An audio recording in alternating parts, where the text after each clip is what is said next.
the new Mega Marketing Management and Sales Series. Mega Marketing and Sales 1, how to absolutely positively grow revenues. Ladies and gentlemen, Chet Holmes. Hi, welcome to Mega Marketing and Sales Part 1.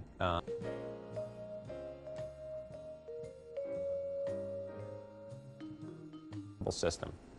Okay, now the objectives of this particular session, Mega Marketing 1, is to change your life by introducing you to the most powerful ways to cause improvement in yourself and in your company. So what we're going to do is show you not only what kind of information will help change you, but how that information can be applied.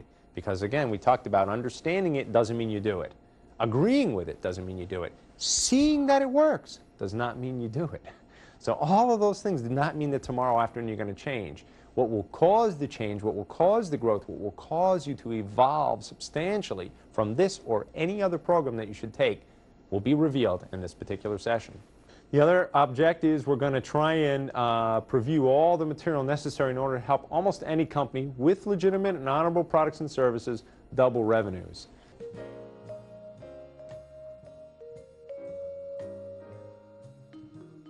In a reactive mode in your business, I would say 99 out of 100, 0.1%, actually are mostly reactive.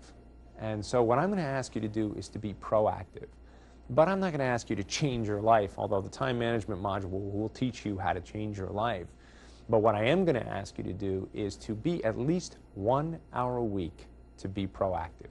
We're going to supply you with the content, we're going to supply you with the concepts, we're going to supply you with the material. You're paying.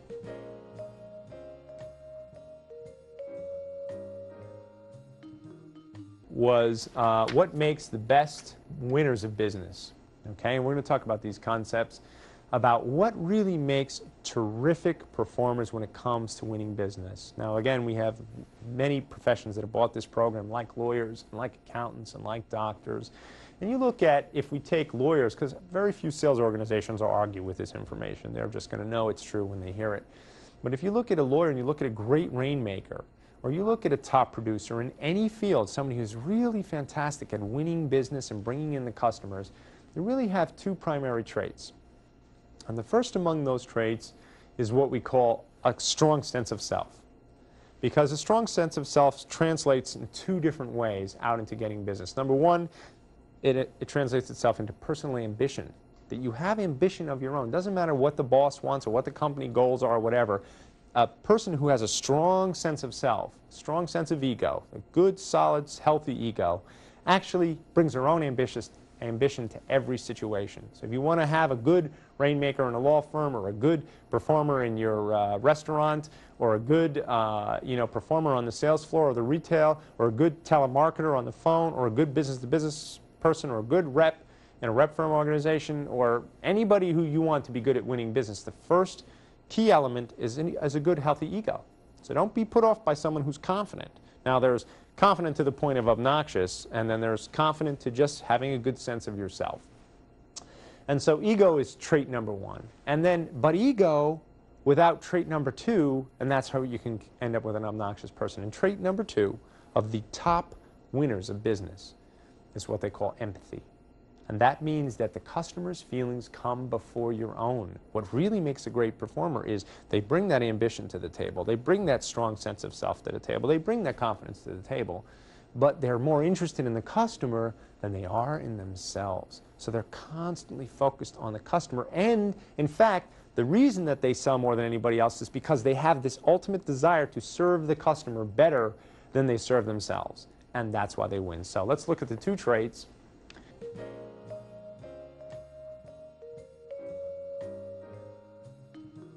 The Art of War. And in that book, General Sun Tzu said that the number one essential of victory, number one, here it was, and there were no women generals at 2000 BC, so this isn't a sexist comment, but it's how he wrote it in 2000 BC.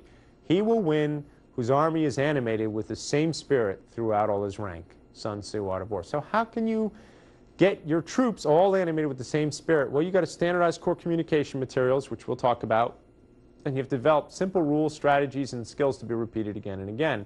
So if you want to have a dynamite team, and if you've ever been part of what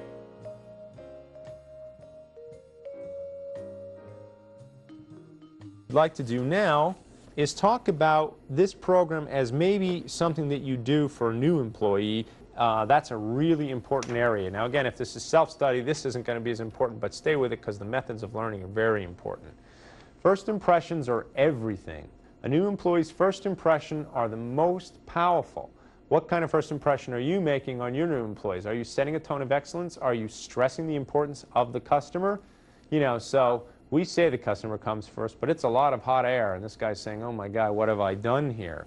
So the first impression that you make on an employee when they first come to work for you has a dramatic impact on the entire lifetime of that employee. So let's make sure that you make a good impression. Now, what would happen if I came to your company as a new employee and you said, well, Chet, you know, glad to have you here. Our first 2 days are nothing but training. And here's the video program that we use, or here's the training process that you're going to go through, et cetera, et cetera. That leaves a tremendous impression that you lay a foundation of how the person's supposed to perform and behave before you begin. So again, first impressions to the new employee, here's the orientation process you will go through. This is what you will learn, and this is how much time you will spend learning it. Nearly all conceivable questions and concerns will be addressed. You are encouraged to ask questions and make suggestions. Notes to supervisor. Be prepared, be sharp, be in control. Explain the ongoing training.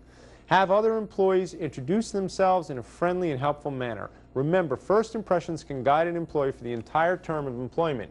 You cannot do too much to make a good impression, and the training environment for those of you, whether you're new or not, teaching new or not, should be fun. Fun, let's have a good time. A Harvard Review article declared